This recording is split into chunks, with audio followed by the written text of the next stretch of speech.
Assalamualaikum warahmatullahi wabarakatuh. Di sini dengan saya Rafiq Baratalah dengan nomor ID 5377510. Di sini saya akan menjelaskan terkait dengan dashboard penjualan yang saya buat sendiri untuk performa dari PT XYZ terkait dengan penjualan. Dan di sini sebelum saya menjelaskan terkait dengan analisis saya terkait dengan data yang saya peroleh, saya akan menjelaskan terkait dengan 5 DAX yang saya gunakan dalam penyusunan dashboard ini. Untuk DAX yang pertama itu merupakan DAX terkait dengan jumlah kode pos unik ya. Di sini saya menggunakan distinct count, yang mana distinct count ini akan menghitung jumlah kolom yang unik sehingga akan mengembalikan satu nilai untuk apabila ada beberapa nilai yang redundan. Dan di sini untuk kolom yang digunakan adalah kolom pos kode atau kode pos. Ya, kemudian kita berlanjut ke kode taksi kedua, yaitu untuk jumlah transaksi per orang.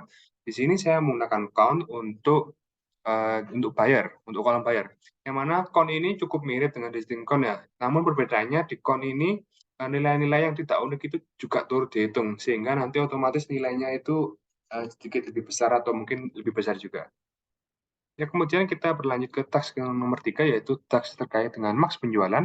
Di sini max penjualan ini untuk rumus taksnya itu menggunakan max, serta untuk kolomnya itu kolom pemasukan. Yang mana untuk fungsi max ini nanti akan mengembalikan nilai terbesar dari suatu kategori tertentu, sedangkan pemasukan ini merupakan juga DAX juga, yang mana nanti akan saya jelaskan, yaitu untuk pemasukan itu merupakan DAX yang keempat ya, yaitu merupakan perkalian dari kolom price serta kolom quantity, yang mana nanti akan menghasilkan kolom pemasukan yang nanti akan eh, dapat digunakan untuk perhitungan DAX lainnya, untuk measure lainnya.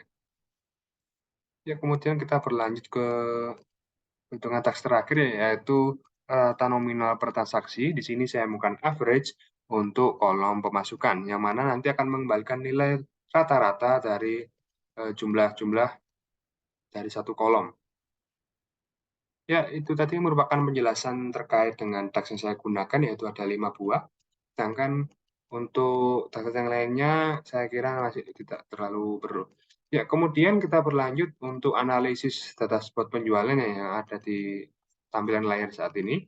Di sini bisa dilihat bahwasanya terdapat satu diagram garis, satu diagram batang, dan lain-lain ya. Untuk penjelasannya mungkin akan saya jelaskan mulai dari diagram garis. Dan di sini diagram garis bisa dilihat bahwasanya dalam periode semakin meningkat dapat dilihat bahwasanya eh, jumlah pemasukannya itu semakin periode semakin naik ya, meskipun ada beberapa saat itu juga turun. Namun dengan demikian dapat kita simpulkan bahwasanya kira-kira PT XYZ ini mengalami pertumbuhan yang cukup stabil ya, yang mana nanti dapat diindikasi dengan jumlah jumlah pemasukannya itu dari tiap tahun itu cenderung menaik. Dan di sini juga bisa menjadi masukan bagi perusahaan kenapa pada saat-saat tertentu itu mengalami penurunan, sehingga nanti diharapkan bisa menjadi evaluasi untuk perusahaan. Ya, kemudian kita berlanjut ke graf kedua, yaitu terkait dengan performa penjualan. Dan di sini merupakan performa penjualan untuk manajer-manajer untuk dalam penjualan skala tertentu. Dan di sini bisa dilihat bahwasannya terdapat beberapa warna, yang mana nanti beberapa warna ini mengindikasikan terkait dengan performa manajer tersebut secara keseluruhan. Dan di sini bisa dilihat bahwasannya manajer yang tingkat teratas, yaitu untuk George, kemudian Tamal, serta John, ini sudah melebihi ekspektasi, ya, sudah melebihi harapan, dengan mampu berkontribusi lebih terhadap perusahaan, yang mana nanti akan disimbolkan warna biru, sehingga nanti perusahaan dapat mempertimbangkan untuk memberikan bonus kepada mereka. Ya, kemudian untuk yang warna hijau ini merupakan manajer-manajer yang sudah memenuhi target ya, sehingga tidak perlu diberi peringatan atau apapun, karena pada dasarnya mereka sudah memenuhi target.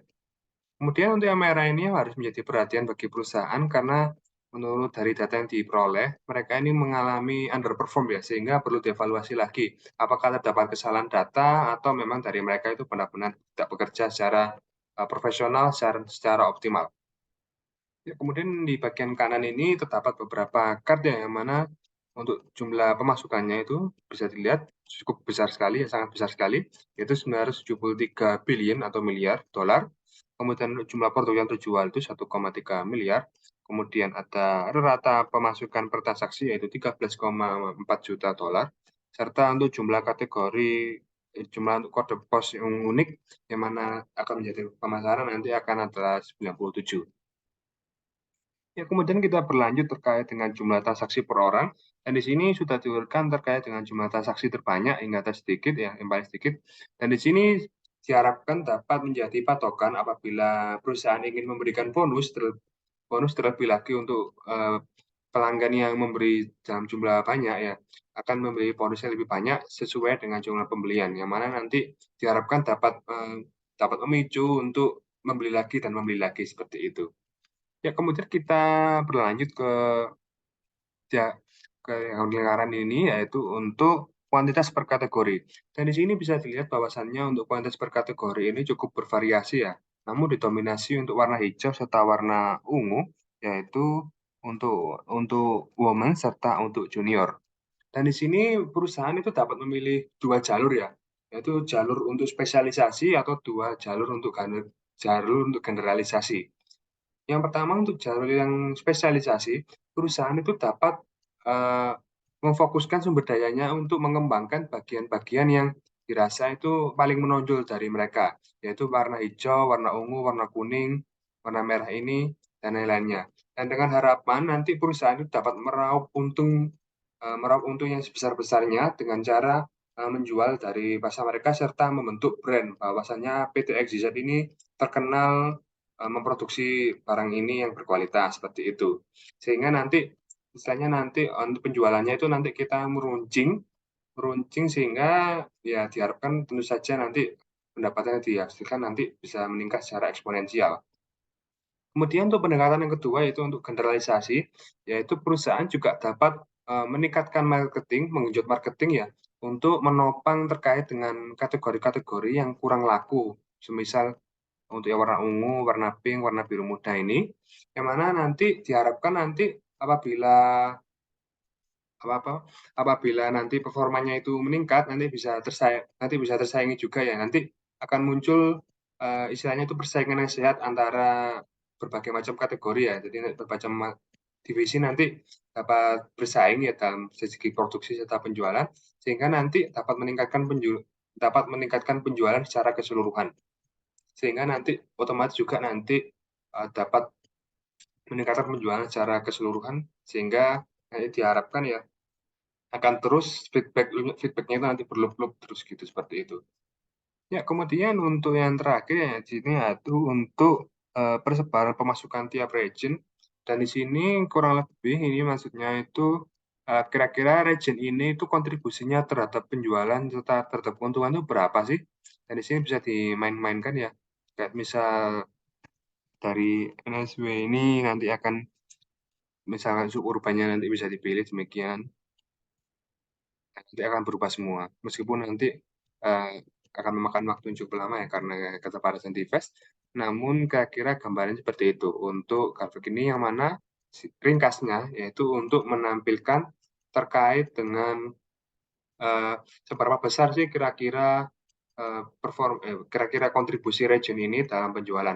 Nah, nanti dari data ini eh, dapat disimpulkan apakah nanti untuk penjualan di suburban ini nanti akan dilanjutkan atau bahkan mungkin akan digenjot ya.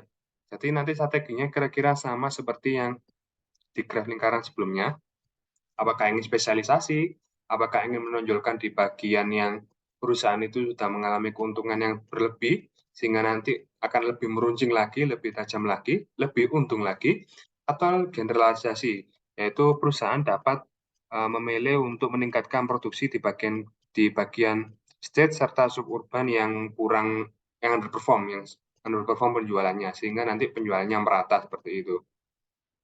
Ya, dan di sini sebagai tambahan, di sini juga ada slicer yang dapat diedit, dimainkan juga untuk melihat perubahan nilai.